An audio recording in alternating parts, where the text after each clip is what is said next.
नमस्कार दोस्तों। एक बार फिर से आप सभी का टू द पॉइंट चैनल में स्वागत है। दोस्तों, आज के इस क्लास में यूपी पुलिस एग्जाम के लिए सामान्य ज्ञान विषय का प्रीवियस ईयर का पेपर सॉल्व करेंगे। प्रीवियस ईयर एग्जाम में जनरल नॉलेज विषय के अंतर्गत जितने भी प्रश्न पूछे गए हैं 28 जनवरी 2019 को शिफ्ट फर्स्ट में, उन सभी प्रश्नों को आज के इस क्लास में देखेंगे। आप सभी लोग इस क्लास को पूरा ध्यान से देखिए किस प्रकार के प्रश्न यूपी पुलिस एग्जाम में जनरल नॉलेज विषय के अंतर्गत पूछे जाते हैं।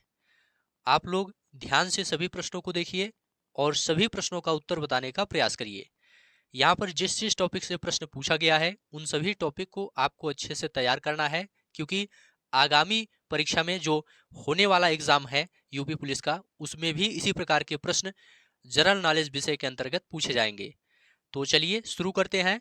पहला प्रश्न आप सभी के सामने है, द्रवों का घनत्व मापने के लिए किस उपकरण का उपयोग किया जाता है।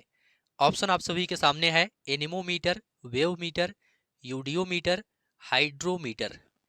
जल्दी से आप लोग कमेंट करके इस प्रश्न का उत्तर बताइए। यहाँ पर आपका राइट आंसर क्या है? देखिए दोस्तों, द्रवों का घनत्व मापने के लिए हाइड्रोमीटर उपकरण का उपयोग किया जाता है। यहाँ पर आपका डी ऑप्शन बिल्कुल राइट हो जाएगा। बात करेंगे दोस्तों एनीमोमीटर की। एनीमोमीटर से वायु वेग मापा जाता है। और बेओमीटर यहाँ पर लिखा गया है, बेओमीटर से मृदा के आंतरिक गुणों का मापन किया जाता है। बेओमीटर से मृदा के आंतरिक गुणों का मापन किया जाता है, इसे भी आप लोग याद रखिएगा। यूडियोमीटर, यूडियोमीटर से गैस के मिश्रण का आयतन परिवर्तन मापा जाता है। तो यहाँ पर आपका डी ऑप्शन राइट हो जाएगा। नेक्स्ट है, केंद्रीय विश्वविद्यालय बाबा साहेब भीमराव अंबेडकर विश्वविद्यालय विद्या विहार किस शहर में स्थित है। ऑप्शन आप सभी के सामने है, आप लोग जल्दी से बताइए। केंद्रीय विश्वविद्यालय बाबा साहेब भीमराव अंबेडकर विश्वविद्यालय विद्या विहार किस शहर में स्थित है। तो इसका जवाब है दोस्तों लखनऊ में स्थित है। डी ऑप्शन आपका राइट हो जाएगा। बाबा साहेब भीमराव अंबेडकर विश्वविद्यालय वर्ष 1996 में स्थापित किया गया था। याद रखिएगा, 1996 में स्थापित किया गया था। 1996 में डॉक्टर UN राव द्वारा, इसे भी आप लोग याद रखिएगा, डॉक्टर UN राव द्वारा लखनऊ के विद्या विहार में स्थापित किया गया था। ठीक है, तो यहां पर आपका डी ऑप्शन राइट हो जाएगा। उत्तर प्रदेश पुलिस का मुख्यालय कहाँ स्थित है। उत्तर प्रदेश पुलिस का मुख्यालय कहाँ पर स्थित है, आप लोग जल्दी से कमेंट करके बताइए। बरेली, प्रयागराज, नोएडा, मेरठ। देखिए दोस्तों, यहाँ पर आपका राइट आंसर हो जाएगा। वर्तमान में दोस्तों यहाँ पर ये पेपर दोस्तों 2019 का है, इसलिए यहाँ पर तो बी ऑप्शन आपका राइट है, प्रयागराज, क्योंकि जब ये प्रश्न पूछा गया था तो प्रयागराज सही था। वर्तमान में लखनऊ हो गया है, इसे आप लोग याद रखिएगा। वर्तमान में दोस्तों उत्तर प्रदेश पुलिस का मुख्यालय लखनऊ में स्थानांतरित कर दिया गया है। कहाँ पर? लखनऊ, आप लोग याद रखिएगा। ठीक है, एग्जाम में पूछा जा सकता है, आप लोग इसे याद रखिएगा। उत्तर प्रदेश पुलिस का मुख्यालय कहाँ पर स्थित है? लखनऊ में स्थित है, प्रयागराज में अब नहीं है। इसे आप लोग याद रखिएगा, लखनऊ को याद रखिएगा। ठीक है, और ध्यान रखिएगा दोस्तों, जो लखनऊ में पुलिस मुख्यालय बना है इसे सिग्नेचर बिल्डिंग के नाम से जाना जाता है। इस मुख्यालय को दोस्तों, इस मुख्यालय की जो बिल्डिंग है इसे सिग्नेचर बिल्डिंग के नाम से जाना जाता है, इसे भी आप लोग याद रखिएगा। नेक्स्ट है, उत्तराखंड किस वर्ष अस्तित्व में आया था। आप लोग बताइए, उत्तराखंड किस वर्ष अस्तित्व में आया था। तो इसका जवाब है दोस्तों सन 2000 में। ए ऑप्शन आपका राइट हो जाएगा। उत्तराखंड दोस्तों 9 नवंबर सन 2000 को उत्तर प्रदेश के उत्तर में स्थित हिमालयी जिलों को काटकर बनाया गया था। ये भारत का दोस्तों 27वां राज्य है, इसकी राजधानी देहरादून है, इसे भी आप लोग याद रखिएगा। बरसाना होली किसके साथ खेली जाती है। ऑप्शन है टमाटर, दूध, पत्थर, डंडे। ये सभी प्रश्न दोस्तों आपके यूपी पुलिस एग्जाम में पूछे गए हैं। ऐसे ही प्रश्न इस बार भी पूछे जाएंगे, इसलिए आप लोग ध्यान से देखते हुए चलिए। ठीक है, तो यहाँ पर आपका राइट आंसर हो जाएगा डी ऑप्शन, बरसाना होली डंडे के साथ खेली जाती है। ठीक है, देखिए दोस्तों, बरसाना की लठमार होली डंडे से खेली जाती है, इसे आप लोग याद रखिएगा।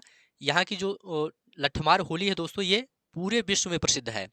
ठीक है, और यह दोस्तों फाल्गुन मास की शुक्ल पक्ष की नवमी को बरसाना में हर्षोल्लास के साथ मनाई जाती है। इसे भी आप लोग याद रखिएगा। नेक्स्ट है, उत्तर प्रदेश में आयोजित काम्पिल मेला किस समुदाय से जुड़ा हुआ है? यहाँ पर काम्पिल मेला के बारे में पूछा गया है। काम्पिल मेला किस समुदाय से जुड़ा हुआ है? तो याद रखिएगा दोस्तों, ये जैन समुदाय से जुड़ा हुआ है। किससे जुड़ा हुआ है? जैन समुदाय से जुड़ा हुआ है। काम्पिल मेला दोस्तों उत्तर प्रदेश में आयोजित जैन समुदाय से संबंधित मेला है, जो उत्तर प्रदेश के फर्रुखाबाद जिले के काम्पिल नामक स्थान पर प्रतिवर्ष आयोजित किया जाता है। ठीक है, नेक्स्ट है, भारत में कथक नृत्य के एक शास्त्रज्ञ हैं। आप लोग बताइए, भारत में कथक नृत्य के एक शास्त्रज्ञ कौन है? देखिए दोस्तों, यहाँ पर आपका राइट आंसर है पंडित बिरजू महाराज। पंडित बिरजू महाराज भारत में कथक नृत्य के एक शास्त्रज्ञ हैं। यहाँ पर सी ऑप्शन आपका राइट हो जाएगा। सोनल मानसिंह भरतनाट्यम और उड़ीसी नृत्य से संबंधित हैं। मल्लिका साराभाई कुचिपुड़ी और भरतनाट्यम से संबंधित हैं। उदय शंकर आधुनिक भारतीय नृत्य के जन्मदाता कहे जाते हैं। यहाँ पर आपका सी ऑप्शन राइट हो जाएगा। निम्न में से कौन सा यूपी पुलिस विभाग की चयन प्रक्रिया के चरणों में से एक नहीं है? पहला है शारीरिक परीक्षण। शारीरिक परीक्षण दोस्तों ये यूपी पुलिस विभाग की चयन प्रक्रिया के चरणों में शामिल है।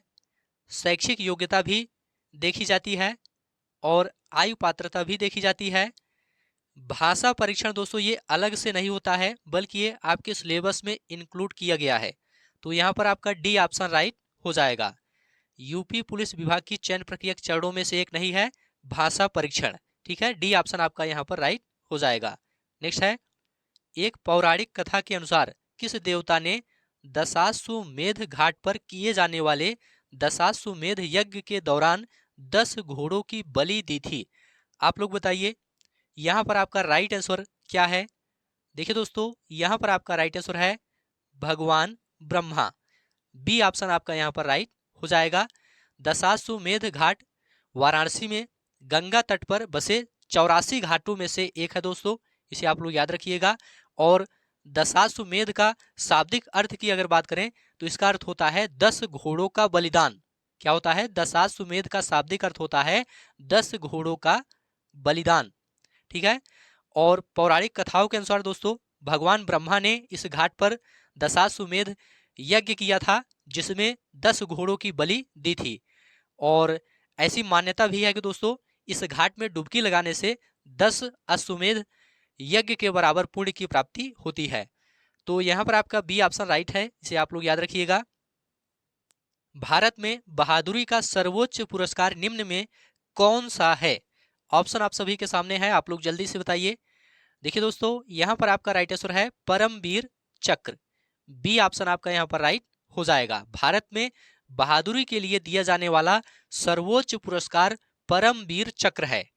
इसकी शुरुआत दोस्तों 1947 में हुई थी। कब हुई थी? 1947 में हुई थी।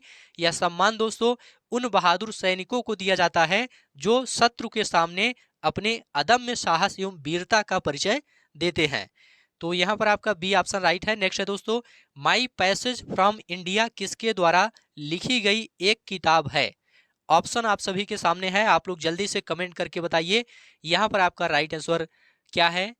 देखिए दोस्तों, यहाँ पर आपका राइट आंसर है इस्माइल मर्चेंट। डी ऑप्शन आपका राइट हो जाएगा। My passage from India Ismail Merchant द्वारा लिखी गई एक किताब है। ठीक है, मुल्क राज आनंद।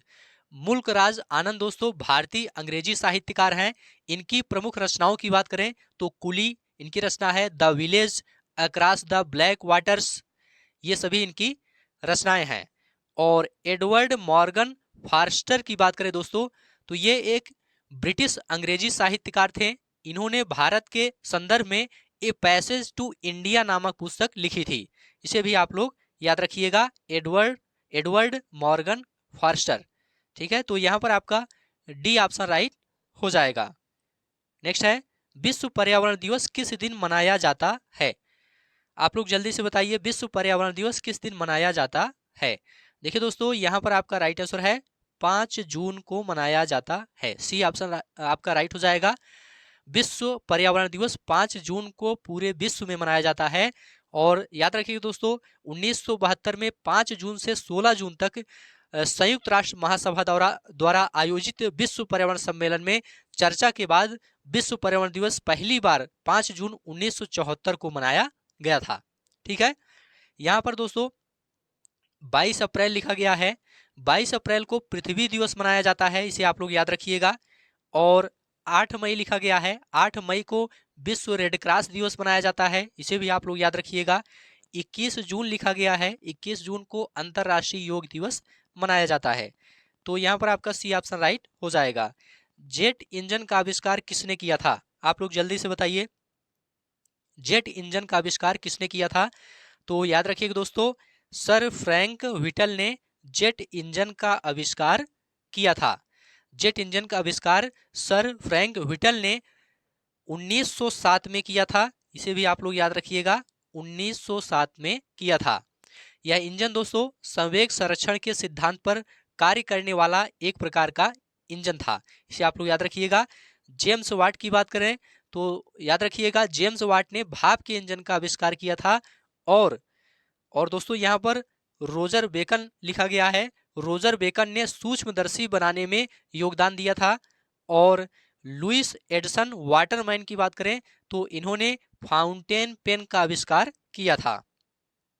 नेक्स्ट है, निम्न में से कौन सा सामाजिक मीडिया नेटवर्क एक सार्वजनिक रूप से सूचीबद्ध कंपनी नहीं है? आप लोग जल्दी से बताइए, निम्न में से कौन सा सामाजिक मीडिया नेटवर्क एक सार्वजनिक रूप से सूचीबद्ध कंपनी नहीं है? तो यहाँ पर आपका राइट आंसर हो जाएगा दोस्तों D option, Quora. D option आपका यहाँ पर राइट हो जाएगा। ट्विटर, फेसबुक और वीवो एक सामाजिक मीडिया नेटवर्किंग क्षेत्र में सार्वजनिक रूप से सूचीबद्ध कंपनियां हैं, इसे याद रखिएगा। लेकिन क्योरा एक अमेरिकी वेबसाइट है जो लोगों को किसी भी प्रश्न के पूछने तथा प्रश्न का उत्तर पाने का मंच उपलब्ध कराती है। तो यहाँ पर आपका डी ऑप्शन राइट हो जाएगा। ठीक है, नेक्स्ट है, किस भारतीय राज्य में सर्वाधिक क्षेत्र में वन स्थित है? आप लोग बताइए। देखिए दोस्तों, यहाँ पर आपका राइट आंसर है D option, Madhya Pradesh. One क्षेत्रफल की दृष्टि से भारत का सर्वाधिक वन क्षेत्र वाला राज्य मध्य प्रदेश है। यहाँ पर आपका डी ऑप्शन राइट हो जाएगा। फिनलैंड की शासकीय मुद्रा है, फिनलैंड की शासकीय मुद्रा है, क्या है आप लोग बताइए? Dollar, pound, riyal, euro. तो देखिए दोस्तों, यहाँ पर आपका राइट आंसर है यूरो। डी ऑप्शन आपका यहाँ पर राइट हो जाएगा। फिनलैंड की शासकीय मुद्रा यूरो है। ठीक है, डॉलर की बात करें दोस्तों तो डॉलर संयुक्त राज्य अमेरिका की मुद्रा है, कनाडा की मुद्रा है, ऑस्ट्रेलिया की मुद्रा है, न्यूजीलैंड की मुद्रा है, सिंगापुर की मुद्रा है, इसे आप लोग याद रखिएगा। पाउंड की बात करें दोस्तों तो पाउंड सीरिया, सूडान, मिस्र, ब्रिटेन, आयरलैंड इन सभी देशों की मुद्रा है पाउंड। रियाल की बात करें दोस्तों तो कतर, यमन, सऊदी अरब, ओमान, ईरान इन सभी देशों की मुद्रा रियाल है, इसे आप लोग याद रखिएगा। नेक्स्ट है, कौन सी रेखा भारत और पाकिस्तान के बीच की सीमा तय करती है? आप लोग जल्दी से बताइए, कौन सी रेखा भारत और पाकिस्तान के बीच की सीमा तय करती है? तो यहाँ पर आपका राइट आंसर है रेड क्लिफ रेखा। बी ऑप्शन आपका राइट हो जाएगा, रेड क्लिफ रेखा। और भारत तथा चीन के मध्य दोस्तों मैकमोहन रेखा है, इसे आप लोग याद रखिएगा। और यहाँ पर दोस्तों डूरंड रेखा लिखा गया है, तो डूरंड रेखा पाकिस्तान तथा अफगानिस्तान के बीच है, पाकिस्तान तथा अफगानिस्तान के बीच है, इसे आप लोग याद रखिएगा। चलिए आगे बढ़ते हैं। प्योंगयांग किस देश की राजधानी है? आप लोग बताइए, प्योंगयांग किस देश की राजधानी है? तो देखिए दोस्तों, ये उत्तर कोरिया की राजधानी है। प्योंगयांग उत्तर कोरिया की राजधानी है। यहाँ पर आपका डी ऑप्शन राइट हो जाएगा।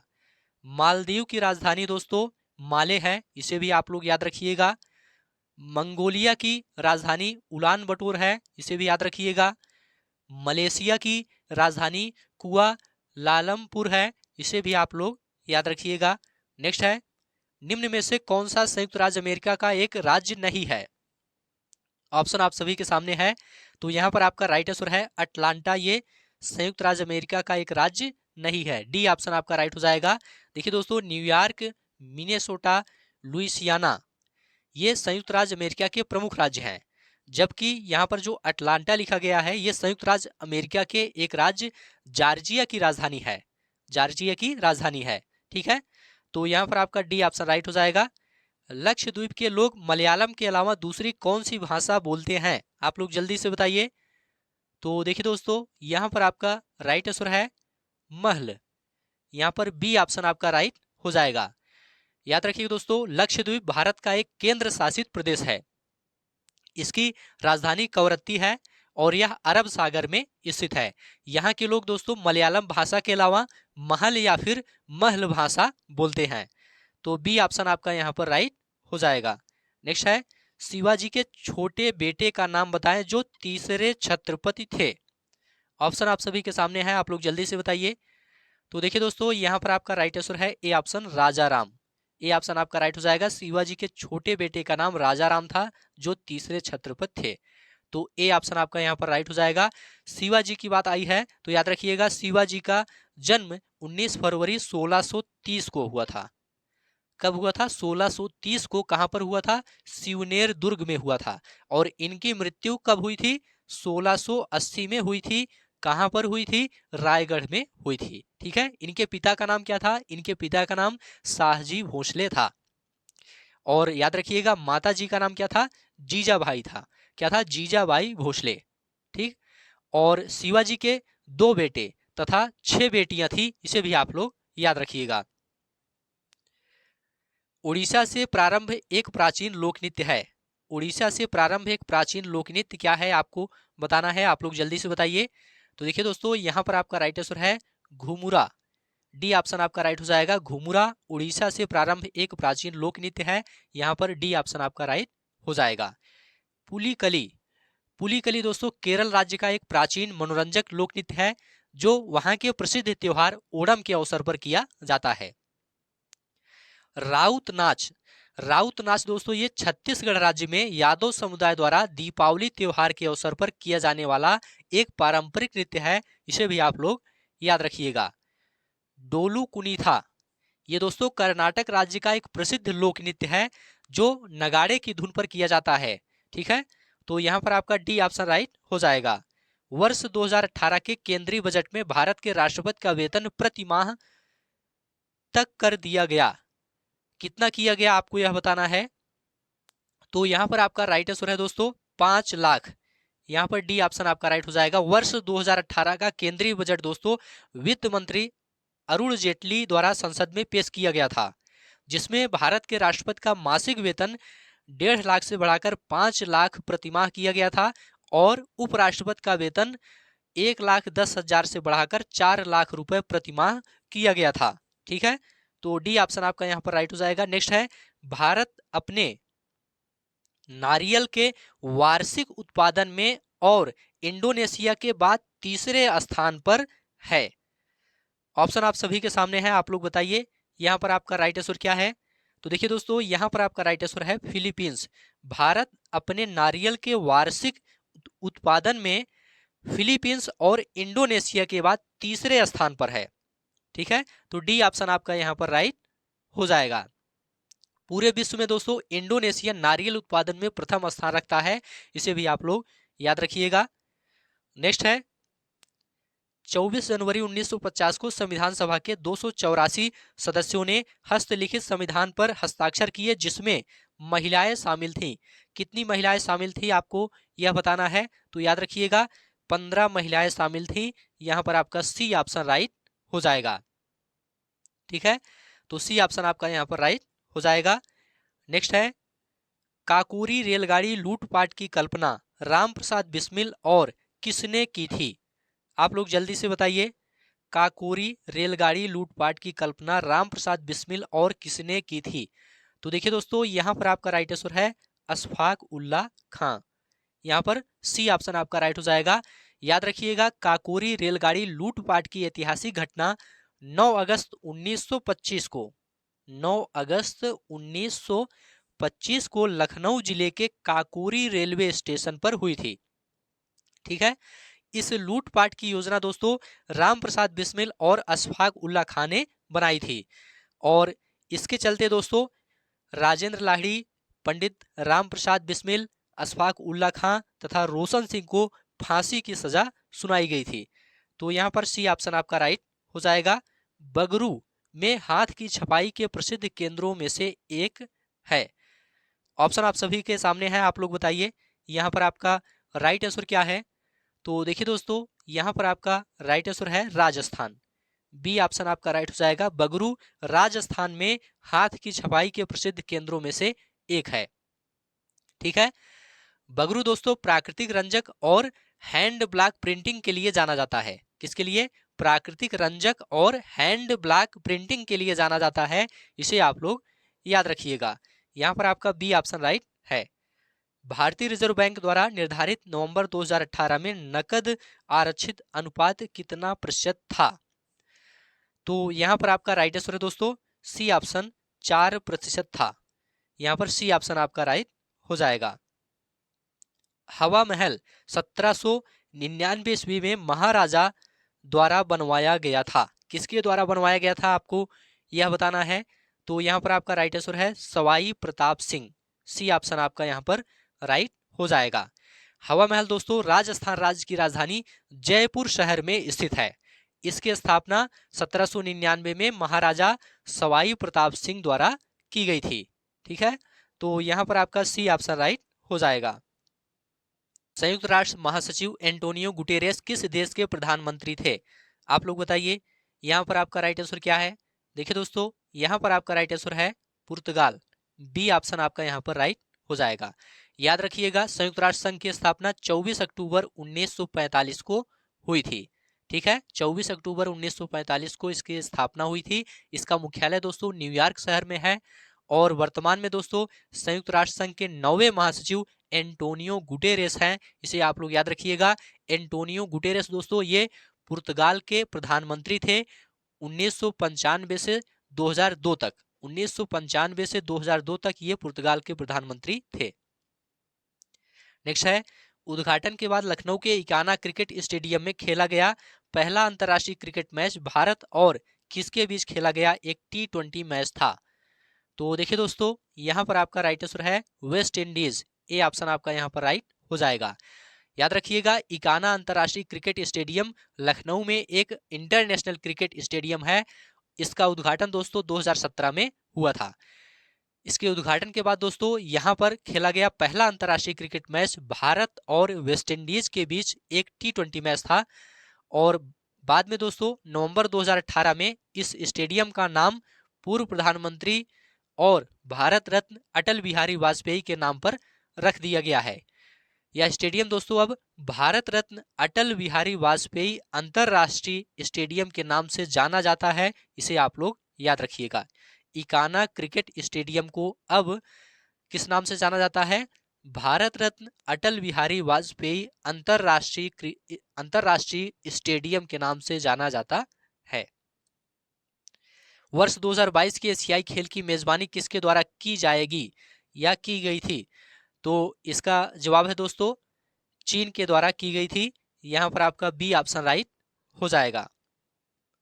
नेक्स्ट है भारत के चीफ ऑफ आर्मी स्टाफ का नाम बताएं जिन्होंने 31 दिसंबर 2016 को पदभार संभाला था। तो यहां पर दोस्तों राइट आंसर हो जाएगा जनरल बिपिन रावत। ये 31 दिसंबर 2016 को पदभार संभाले थे भारत के चीफ ऑफ आर्मी स्टाफ के रूप में। यहाँ पर ए ऑप्शन राइट हो जाएगा।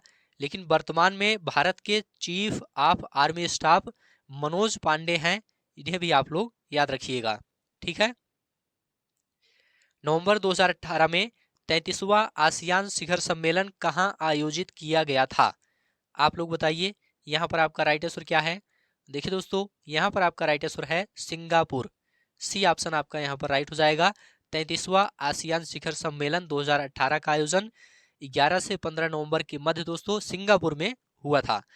आसियान की स्थापना की बात करें दोस्तों तो इसकी स्थापना 8 अगस्त 1967 को हुई थी। कब हुई थी? 1967 को हुई थी। इसका मुख्यालय जकार्ता इंडोनेशिया में है। इसे भी आप लोग याद रखिएगा। मानव शरीर का कौन सा अंग इंसुलिन पैदा करता है? आप लोग बताइए कौन सा अंग इंसुलिन पैदा करता है? तो इसका जवाब है दोस्तों अग्न्याशय। यहाँ पर बी ऑप्शन आपका राइट हो जाएगा। मानव शरीर में इंसुलिन अग्न्याशय में स्थित लैंगर-हैंस द्वीपिकाओं की बीटा कोशिकाओं द्वारा उत्पन्न होता है। इसे आप लोग याद रखिएगा।